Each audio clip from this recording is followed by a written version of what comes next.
selamat sore adik-adik kami kelas 8 SMP. Hari ini kita akan melanjut materi pembelajaran kita untuk matematika. Topiknya yaitu peluang yang kedua. Jadi ini lanjutan dari materi kita yang lalu. Oke? Hari ini kita akan membahas tentang menentukan ruang dan titik sampel pada peluang. Jadi menentukan ruang dan titik sampel itu dia ada 3 cara. Yang pertama dengan cara mendaftarkannya, yang kedua menggunakan diagram pohon, lalu yang ketiga menggunakan tabel. Jadi masuk dulu kita ke yang pertama, yaitu dengan cara mendaftar. Jadi kalau mendaftar ini digunakan untuk menentukan ruang dan titik sampel dari percobaan yang sederhana. Artinya dia itu contohnya pada uang logam. Di uang logam itu kan kita hanya lihat, itu kan ada 2 sisi, yaitu angka dan gambar. Jadi dia itu mendaftar itu bisa digunakan pada uang logam. Itu pun uang logamnya itu maksimal dia bisa menggunakan 2 buah uang logam. Jadi langsung kita perhatikan contohnya. Tentukan titik sampel dan ruang sampel dari percobaan pelemparan 2 buah uang logam secara bersamaan. Jadi kita daftarkan artinya kita yang menentukan gitu, yang mana aja yang bisa jadi peluang untuk titik sampel dan juga ruang sampelnya. Jadi titik sampel dari pelemparan 2 buah uang logam itu ada 4. Jadi misalnya waktu kita lempar, nanti dia muncul, misalnya pada 2 uang logam itu sama-sama muncul keduanya angka, maka muncul sisi angka pada kedua uang logam. Jadi di sini ruang sampelnya yaitu AA. Lalu yang kedua muncul sisi angka pada uang logam yang pertama. Kita lempar uang logam ini kan, lalu bisa pada uang logam pertama muncul dia sisi angka, lalu pada saat logam yang kedua juga jatuh muncul sisi gambar. Lalu kita lempar lagi, nanti bisa di logam yang pertama itu muncul yang gambar, di logam yang kedua muncul yang angka, atau nanti bisa kedua-duanya muncul sisi yang gambar. Jadi di sini titik sampelnya itu ada pada yaitu AA, AD, GA dan GG. Jadi ruang sampelnya kita satuin semua titik sampelnya ini. Jadilah itu namanya ruang sampel. Jadi itulah dia kalau menggunakan cara mendaftar. Jadi dia ini hanya bisa digunakan pada percobaan yang sederhana. Kalau dia kita jumlah, kita tambahkan lagi uang logamnya, nanti bisa jadi kesalahan dia untuk titik sampelnya. Makanya ini hanya bisa digunakan pada percobaan yang sederhana. Lalu yang masuk yang kedua, diagram pohon. Diagram pohon ini penentuannya itu dia lebih akurat dibandingkan dengan cara mendaftar. Jadi di sini kalau diagram pohon ini kita menggunakan lebih banyak uang logam. Jadi kita gunakan ada 3 uang logam.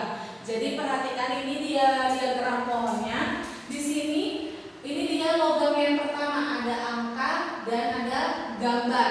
Lalu nanti kan dari angka ini juga nanti ada lagi, nanti bisa muncul di uang logam yang kedua, nanti bisa muncul angka atau gambar. Lalu nanti di logam yang ketiga dari angka ini nanti bisa muncul angka atau gambar, dari gambar ini juga bisa muncul angka atau gambar. Jadi kita bikin dia sehingga dia dalam berbentuk seperti pohon. Dia makin ke atas makin lebat, dia makin banyak dia cabangnya. Jadi kita perhatikan cabang yang pertama, di logam yang pertama bisa muncul angka, di logam yang kedua juga muncul angka, di logam yang ketiga muncul angka. Maka titik sampel yang pertama angka ketiga-tiganya. Lalu nanti pas kita lempar lagi bisa nanti muncul di logam pertama angka, di logam yang kedua angka, di logam yang ketiga gambar. Maka titik sampelnya adalah angka, angka, gambar. Lalu bisa nanti pada saat kita lempar di logam yang pertama muncul angka, di logam yang kedua muncul gambar, di logam yang ketiga bisa muncul angka. Maka titik sampelnya angka, gambar, angka. Bisa nanti pada saat kita lempar juga nanti bisa muncul si angka, muncul si gambar, dan muncul si gambar. Maka angka, gambar, gambar. Itu kalau logam pertamanya angka. Kalau di logam yang kedua gambar, maka titik sampelnya gambar, di logam yang kedua muncul angka, di logam yang ketiga muncul angka, maka titik sampelnya gambar, angka, angka. Lalu di logam yang pertama gambar, di logam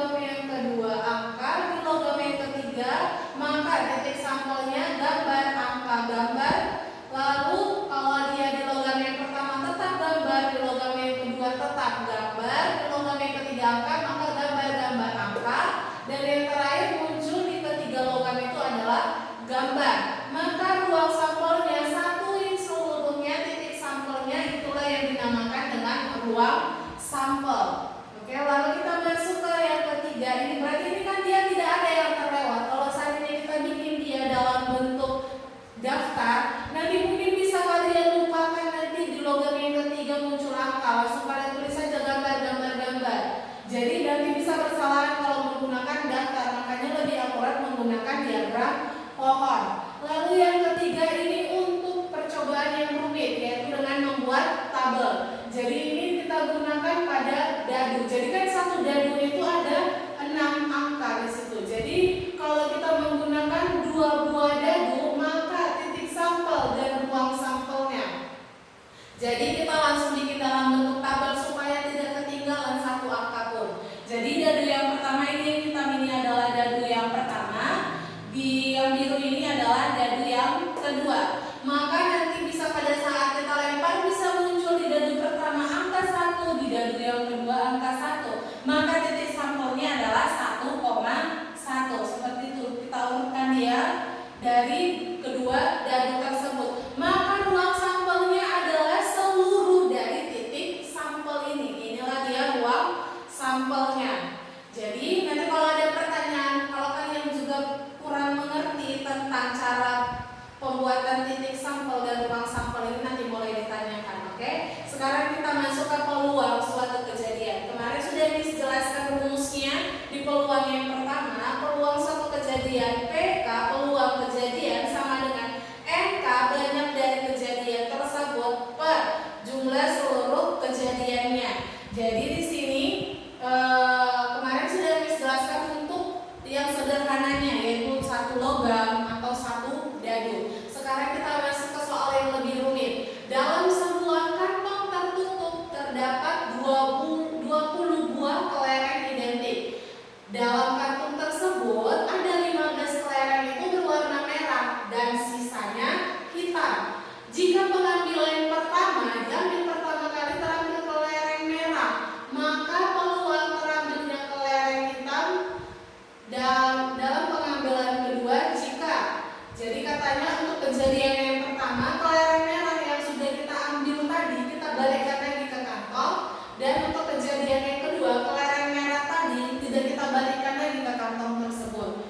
Maka di sini dapat kita simpulkan NS yaitu jumlah seluruh kelerengnya adalah 20. NM jumlah kelereng merahnya 15. NH jumlah kelereng hitamnya ada 5. Karena tadi kan sisa dari si merah itu dia berwarna hitam.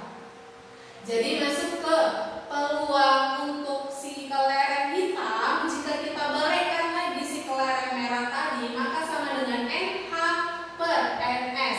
NH-nya tadi jumlahnya 5 per NS-nya tadi karena sudah kita balikkan dia tetap 20. Maka 5 per 20 dapatlah peluang kita mendapatkan warna hitam itu adalah 1/4.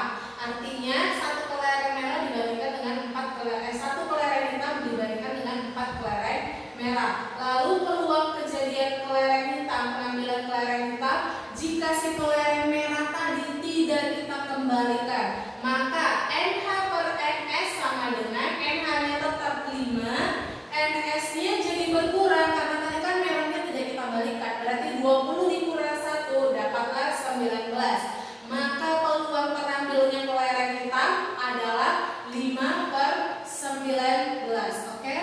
Demikian materi kita untuk peluang yang kedua. Bila ada pertanyaan seputar peluang kedua, boleh ditanyakan langsung dengan Miss. Untuk kuis dan empati seperti biasa di share melalui WA, nanti dapat langsung dikumpul dengan Miss. Oke? Demikian materi kita hari ini. Siswa IJ